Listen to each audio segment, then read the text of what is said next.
नमस्कार दोस्तों, मैं आलोक सिंह और आप सुन रहे हैं हॉरर पॉडकास्ट मेरे साथ। तो दोस्तों, आज जो कहानी मैं आपको सुनाने वाला हूँ वो एक गांव की कहानी होने वाली है। दोस्तों, अक्सर गांव की कहानियाँ का नाम सुनकर हमें थोड़ा सा अजीब लगता है। हमारे दिमाग में तुरंत ही डर की लहर दौड़ने लगती है। और क्योंकि जब भी हम किसी गांव के बारे में सोचते हैं तो हमें याद आता है घना अंधेरा और उस अंधेरे के साथ फैलता खामोशी सा सन्नाटा, हर जगह पर पड़ा हुआ खालीपन और ठंडी हवाओं के साथ चलता हुआ वो सनसनापन जो कि पूरे शरीर को कपकपा देता है। वो कानों में गूंजती हुई हवाओं की सरसराहट की आवाज और चारों तरफ से आती हुई वो अजीब अजीब सी आवाजें जिन्हें सुनकर हमारे रोंगटे खड़े हो जाते हैं। इसलिए दोस्तों, गांव के किस्से बाकी कहानियों से थोड़े से अलग ही होते हैं, अलग और डरावने। ये भी एक ऐसा ही किस्सा है। तो चलिए ज्यादा वक्त ना गवाते हुए करते हैं कहानी को शुरू।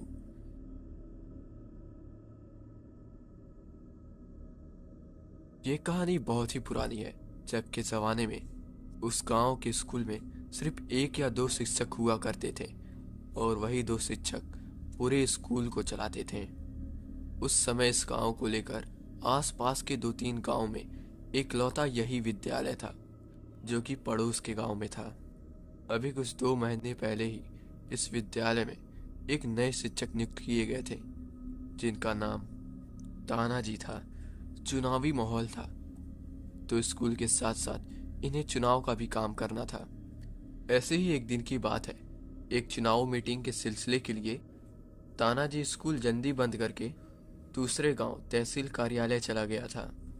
और वापस गांव आते आते तानाजी को काफी देर हो गई थी, मतलब कि लगभग आधी रात हो चुकी थी।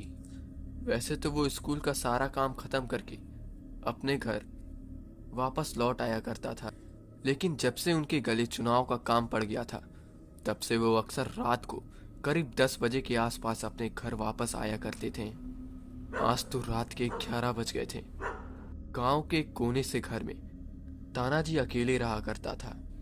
उसने अब तक अपने परिवार को अपने साथ नहीं लाया था। असल में वो इस गांव से अपने ट्रांसफर के लिए हाथ पैर मार रहा था, लेकिन चुनावी माहौल होने के कारण उसे कुछ दिन रुकने के लिए कहा गया था। मीटिंग खत्म होने के बाद तानाजी अपने साइकिल को लेकर गांव की ओर बढ़ने लगे। उनके साथ सिर्फ एक छोटी सी टॉर्च थी जिसे जलाकर वो साइकिल चलाते हुए राह में गांव की सीमा की ओर दाखिल हो गया। तभी उसका ध्यान रास्ते के दूर किनारे खड़े एक परछाई के ऊपर चला गया। वहां कोई था जो अपने दोनों हाथ ऊपर उठाकर उसे हिलाकर तानाजी को रोकने की कोशिश कर रहा था। तानाजी के पास जो टॉर्च थी वो बहुत ही पुराने जमाने की थी। उसकी रोशनी बहुत ही कम थी, इसलिए कम रोशनी में तानाजी उस चीज को ठीक से देख भी ना सका और उसने अचानक से ब्रेक लगाकर साइकिल को वहीं पर रोक दी। और तभी गांव की लाइट चली जाती है और तानाजी को ये चीज अच्छे से पता था कि एक बार अगर गांव की लाइट चली गई तो उसके आने का कोई भी ठिकाना नहीं रहता है। ये बात वो मन ही मन में सोच ही रहा था कि तभी उसका ध्यान सामने आगे की ओर चला गया, जहां पर उसे कोई दिखलाई दे रहा था। उस टॉर्च की धीमी से रोशनी से उन्होंने देखा कि वो दूर सामने खड़ा इंसान उसी गांव का एक पागल था, बेताल। गांव के लोग उसे बेताल के ही नाम से बुलाते थे। गांव में कोई भी नहीं जानता था कि गांव के अंदर ये पागल कब और कैसे आया था। गांव वालों से बस इतना ही सुना था कि एक बार वो शमशान में बरगद के पेड़ के नीचे एक शाम को अकेले ही पाया गया था। वो पागलों की तरह हरकतें करके पूरे गांव वालों को डरा रहा था, लेकिन उसने किसी को भी कोई भी तरह की तकलीफ नहीं दी थी। स्वभाव से तो थोड़ा अजीब था, क्योंकि अगर वो एक बार गायब हो जाता तो लगभग 10-15 दिन तक वो किसी को भी नजर नहीं आता। लोग सोचते थे कि अब की बार वो शायद गांव छोड़कर चला गया होगा। और एक दिन अचानक वो फिर से उसी बरगद के पेड़ के नीचे बैठा हुआ दिखलाई देता। वो कभी भी किसी से खाना या भीख भी नहीं मांगता था। जब भी शमशान में कोई चिता जलती तो उसके खाने का इंतजाम अपने आप ही हो जाता था।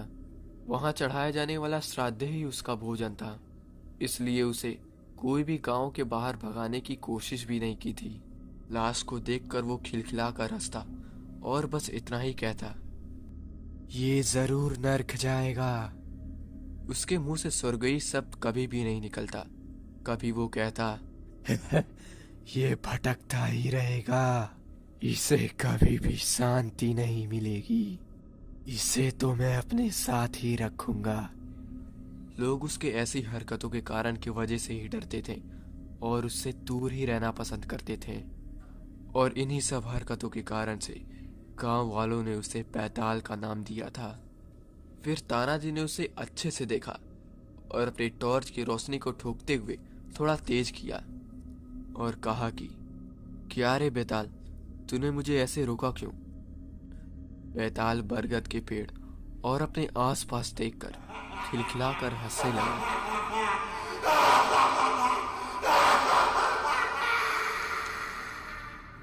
अरे पागल, बोल जल्दी, तुझे खाना वगैरह चाहिए क्या?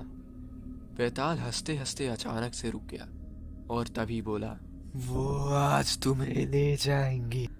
तानाजी ने टॉर्च की रोशनी को आसपास की ओर करते हुए देखा और फिर से उससे पूछा, कौन कौन मुझे ले जाएगा? खी करते हुए वो फिर से हंसने लगा। तानाजी ने उसकी बात पर उतना गौर नहीं दिया, क्योंकि तानाजी ने उनके घर आने वाले किशन दादा से इस बेताल के विषय में सारी कहानियां सुन चुकी थी कि वो कैसा है, और वो अच्छे से जानते थे कि इस गांव का व्यवहार ही ऐसा है। उन्होंने बेताल की ओर ध्यान नहीं दिया और अपनी साइकिल को चलाते हुए अपने घर की ओर आगे बढ़ने लगा। घर पहुंचते ही घर के ही आंगन में उन्हें नीचे गिरे हुए मुट्ठी भर बीड़ी के टुकड़े दिखाई दिए। बीड़ी के अधजले टुकड़ों को देखकर वो समझ गया कि शायद किशन काका मेरा इंतजार करते हुए यहाँ पे बहुत देर तक बैठे होंगे, क्योंकि एक वही थे कि यहाँ पर बैठकर एक के बाद एक बीड़ी पिया करते थे। तानाजी के घर के बाहर एक बहुत पुरानी पत्थर से बनाई हुई 2 सीढ़ियाँ थीं, काफी बड़ी, जहाँ पर कोई भी आदमी आराम से पैर फैलाकर बैठ सकता था।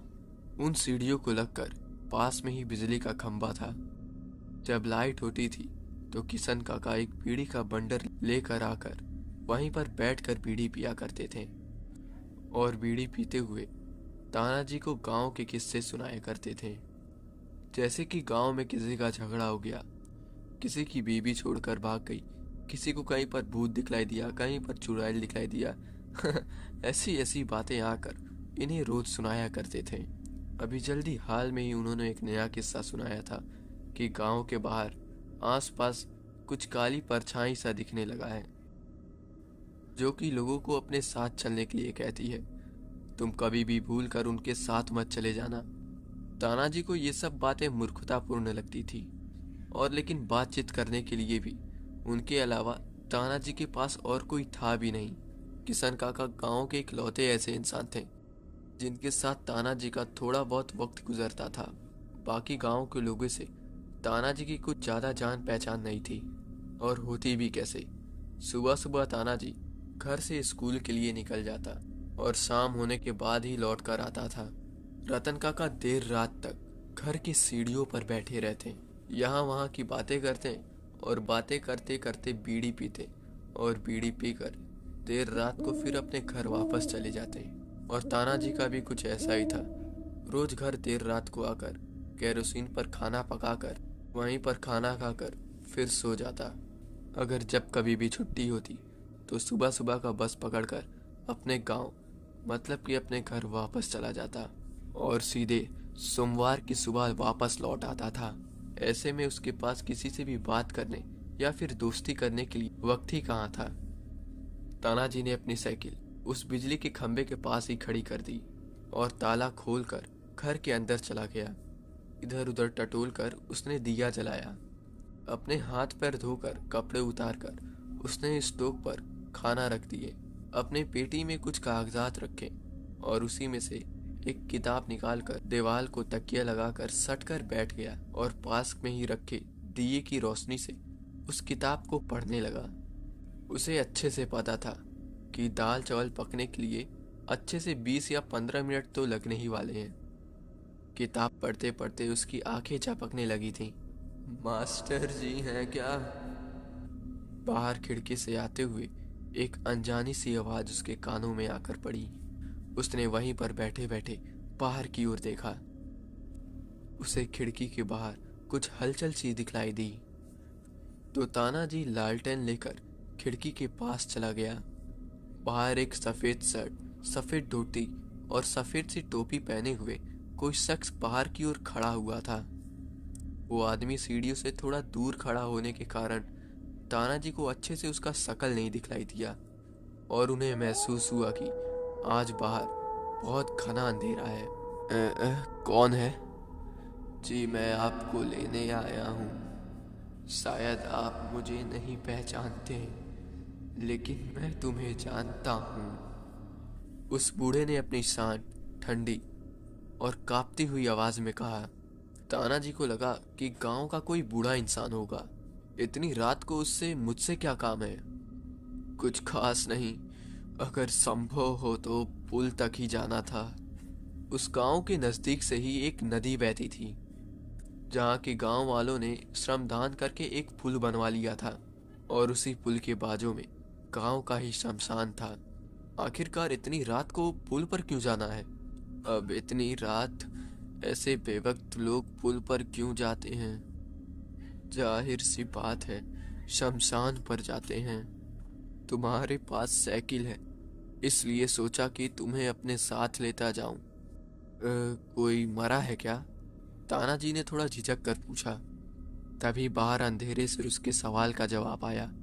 हाँ। कौन मरा है? पता नहीं कौन है, लेकिन वो इस गांव का नहीं है।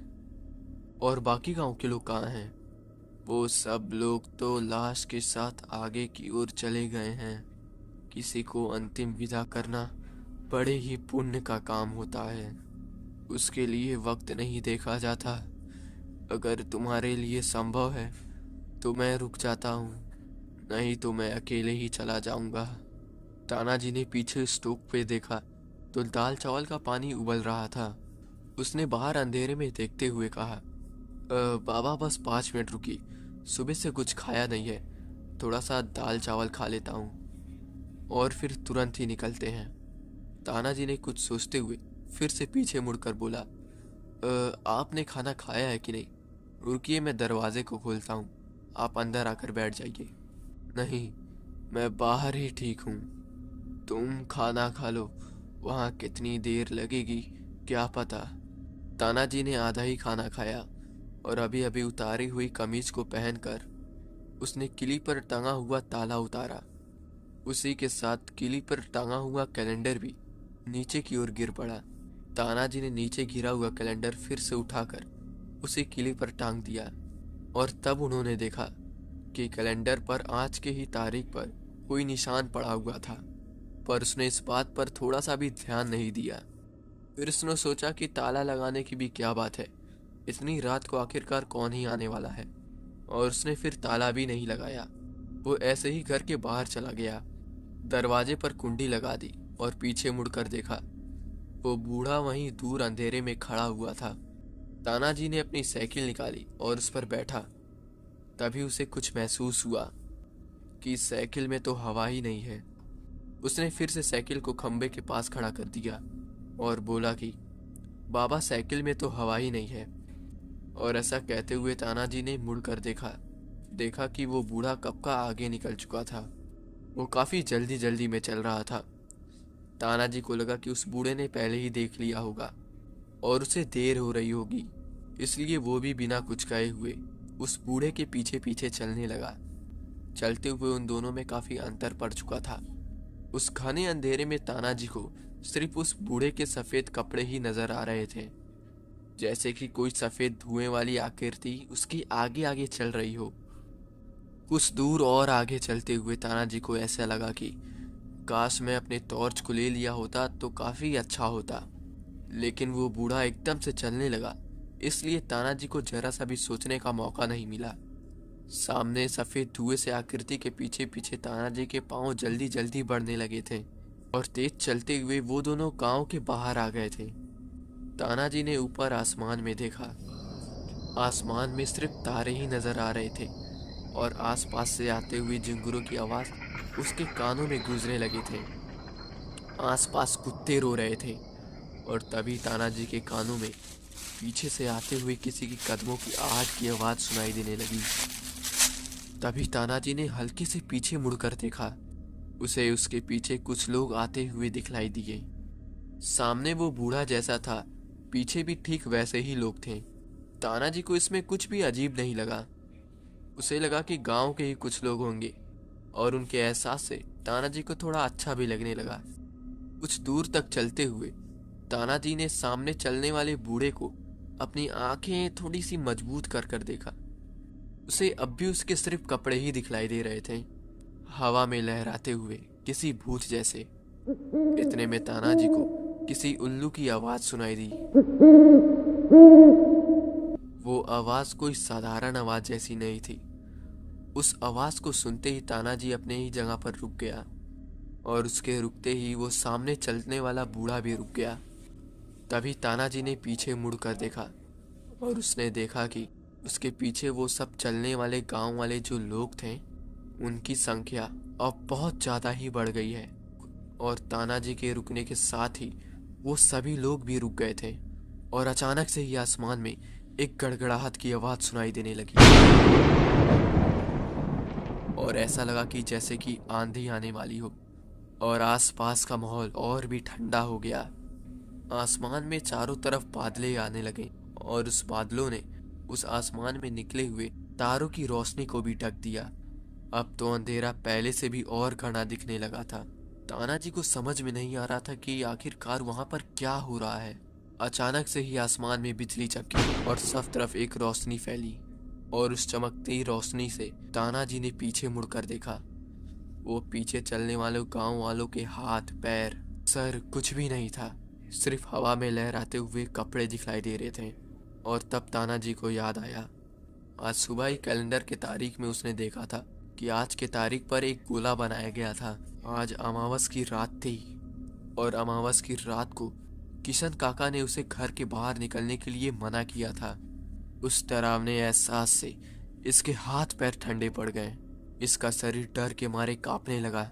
उसने जैसे तैसे हिम्मत करके अपना एक कदम आगे की ओर बढ़ाया और उसके साथ सामने खड़े उस बूढ़े ने और पीछे उन लोगों ने भी सेम वही हरकत की, जैसे कि वो सभी लोग उसके साथ ही बंधे हों। ये सब देख उसके रोंगटे खड़े हो गए। वो सोचने लगा कि अब मैं क्या करूं, क्योंकि अब मैं जहां भी जाऊंगा ये सारे लोग मेरे पीछे पीछे आ जाएंगे। अचानक से सामने वाले बूढ़े ने कुछ हरकत की और उसी के साथ एक मशाल जल उठी। तानाजी उसे देखता रह गया और तभी एक एक करके कितनी सारी मशालें जल उठी। अब तानाजी के चारों तरफ मसालों की पीली रोशनी फैल गई थी। उस रोशनी में उसे कुछ नजर आया, एक साथ रची हुई 7 चिताएं, जिनमें से एक चिता खाली थी तो दूसरी चिता पर एक सफेद कपड़े से लपेटा हुआ एक शव रखा हुआ था और उसे सिर्फ अग्नि देना बाकी था। आसमान में चारों तरफ घने बादल छाए हुए थे। आसपास काफी ठंडी बढ़ चुकी थी। तानाजी के चारों तरफ वो मसाले जल रही थी। तब भी तानाजी का शरीर पूरा ठंडा पड़ चुका था। वो बस अपनी आंखें झुकाकर खड़ा हुआ था, क्योंकि उसको आगे ताकने की हिम्मत भी नहीं हो रही थी। उसका दिमाग कुछ भी समझ नहीं पा रहा था कि वहां पर आखिरकार हो क्या रहा है।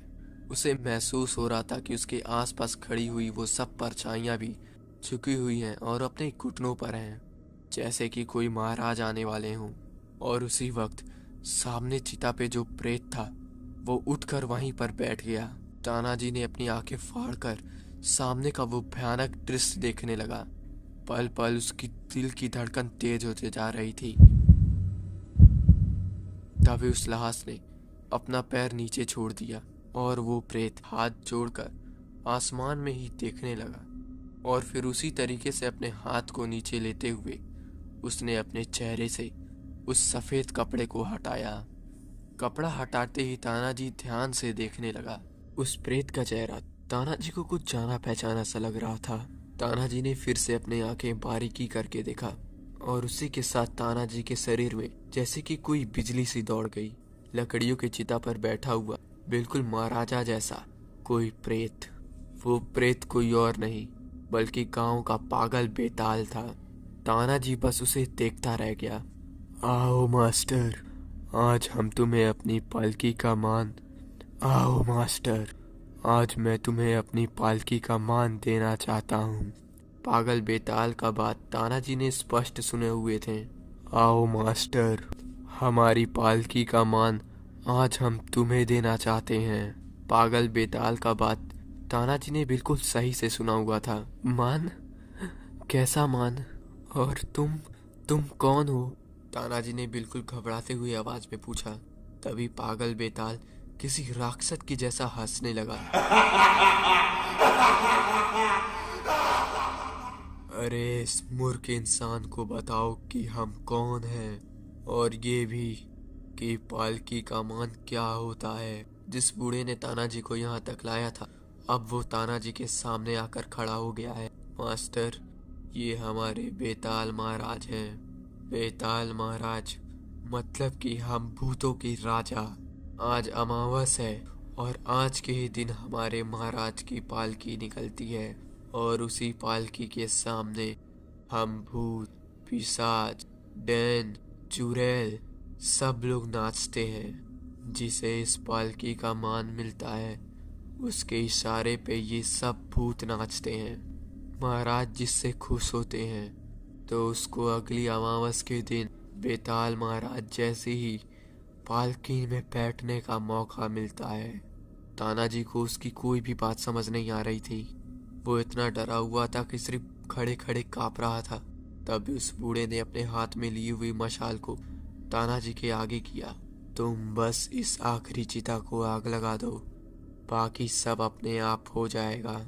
तानाजी के हाथ में वो मशाल देकर वो बूढ़ा फिर से पीछे जाकर खड़ा हो गया। तानाजी खड़े खड़े बस बेताल को देखने लगा। उसकी आगे बढ़ने की हिम्मत ही नहीं हो रही थी। उसका गला पूरा सूख चुका था। हाथ के साथ साथ वो मशाल भी पूरी कांप रही थी। कुछ देर इंतजार कर बेताल ने अपनी लाल टटकती हुई आंखों से उसकी ओर देखा और एक घुर्राती हुई आवाज से उसे आगे बढ़ने को कहा। तानाजी ने थरथराती हाथों से उस चिता को तुरंत ही आग लगा दी। 1 सेकंड में ही वो चिता धाए धाए करके जलने लगी। उसे ऐसा लग रहा था कि उसका शरीर ही जल रहा है। मांस के जलने की गंध हर तरफ फैल गई। नदी के पानी से भी परछाइयां निकलकर अब ऊपर आने लगीं। पेड़ों पे टंगी हुई आकृतियां अब नीचे उतरने लगीं। इतने में ही कुछ तेज सी फूटने की आवाज सुनाई देने लगी, जैसे कि किसी की खोपड़ी फूट गई हो। और उस आवाज के बाद अब तक तानाजी को जो डर लग रहा था वो अब गायब हो गया। उसे उसका शरीर एकदम से हल्का हल्का महसूस होने लगा और उसे लगा अब वो बाकी भूतों की तरह हवा में लहरा रहा है। वो हंसने लगा और उत्तेजित होकर वहां पर झूमने लगा। बेताल ने कुछ इशारा किया और उसी समय लाल फूल से सजी हुई वो पालकी आकर वहां पर उपस्थित हो गई। बेताल जाकर उसमें बैठ गया और धीरे धीरे वो पालकी उड़कर शमशान के चारों ओर घूमकर नदी में उतरने लगी। ढोल नगाड़े बजने लगे। सफेद कपड़े में जो भूत थे वो उठकर नाचने लगे। वो सब सफेद कपड़े थे या उनका शरीर ही था, इनमें अब फर्क तानाजी जानने लगा। लेकिन सब कुछ भूलकर बेहोश सा तानाजी अब सबके साथ नाच रहा था, किसी पागल जैसा। उसे जरा सा भी याद नहीं था कि वो क्या कर रहा है। रात के अंधेरे में अब चारों तरफ ढोल नगाड़े की आवाज गूंजने लगी। गांव के करीब ही एक झोपड़े में सोते हुए किशन काका ने उस आवाज को सुना। तब उन्होंने अपने कान बंद कर लिए। सुबह सुबह जब लोग उठे तो उन्हें शमशान के अंदर से एक धुआं उठता हुआ दिखलाई दिया। एक एक करके लोग शमशान की ओर बढ़े और उन्हें शमशान घाट में एक चिता दिखलाई दी जो कि बुझी हुई थी। उसमें लाल पीले अंगारे दहकते हुए दिखलाई दे रहे थे और उसी में से धुआं उठ रहा था। उसी चिता के आसपास एक चप्पल दिखलाई दी, पर किसी को नहीं पता था कि वो चप्पल किसकी थी। उस चप्पल को देखकर हर कोई इंसान हैरान था, लेकिन किशन चाचा उस चप्पल को देखकर सब कुछ जान गए थे। वो बिना किसी से कुछ कहे हुए सीधा मास्टर की घर की ओर निकल पड़े। वहां से जाते जाते उनकी नजर बरगद के पेड़ पर चली गई। वहां पर भी पागल बेताल दिखलाई नहीं दे रहा था। वहां पर बस उसका आसन दिखलाई दे रहा था। जो कि एक फटी हुई चटाई थी। किशन काका तेजी से चलते हुए मास्टर जी के घर की ओर जाने लगे। बाहर खंबे के पास तानाजी की पंचर साइकिल खड़ी हुई थी। घर का दरवाजा भी खुला हुआ था। किशन काका ने तुरंत ही घर के अंदर झांक कर देखा। नीचे जमीन पर कैलेंडर गिरा हुआ पड़ा था। उन्होंने घर के अंदर आसपास काफी मास्टर जी को आवाज दी, लेकिन मास्टर जी का आता पता कहीं भी नहीं चला। मास्टर जी का थैला, उनका किताब उन्हीं के घर में वहीं पर पड़ा हुआ था। किशन काका का आवाज सुनकर गांव के 2-4 वहां पे जमा हो गए। तभी किशन चाचा ने काफी देर तक मास्टर जी का इंतजार किया। कुछ लोगों ने तो उनसे पूछा भी कि यहाँ पर क्या हुआ है। तब काफी देर बाद मास्टर जी ने उनसे कहा, मुझे लगता है कि वो चिता जो शमशान घाट में चल रही है वो ये मास्टर जी की ही है। मैंने पिछले महीने में ही उनके कैलेंडर पर कल के तारीख पर ये गोल निशान लगाया था और उनसे ये कहा भी था कि आने वाली अमावस की रात को तुम अपने घर के बाहर मत निकलना। मुझे लगता है कि मास्टर जी को उन्होंने ले गया। मैंने मास्टर जी को साफ साफ बताया था कि रात के अंधेरे में कुछ परछाइयां घूम रही हैं, तुम बाहर मत निकलना, ना ही उनके बुलाने पे उनके साथ कहीं जाना। कल रात को मैंने ढोल नगाड़ों की आवाज भी सुनी थी और ये सब चीज उसे याद दिलाने के लिए मैं कल रात को यहाँ पर आया भी था, लेकिन कल रात मुझसे मास्टर जी की भेंट नहीं हुई। ये सब बात आसपास के लोगों को बताते हुए किशन चाचा के आंख में आंसू भी आ गए थे। पर इस बात पर वहां पे खड़े हुए किसी भी लोग पे इस बात का ध्यान नहीं गया। लोग फिर से धीरे धीरे बिखरते चले गए, क्योंकि उनमें से कोई भी मास्टर जी को जानता नहीं था। और फिर किशन काका अपनी नर्म आंखों को लेकर वहीं पर बाहर सीढ़ी पर बैठ गए।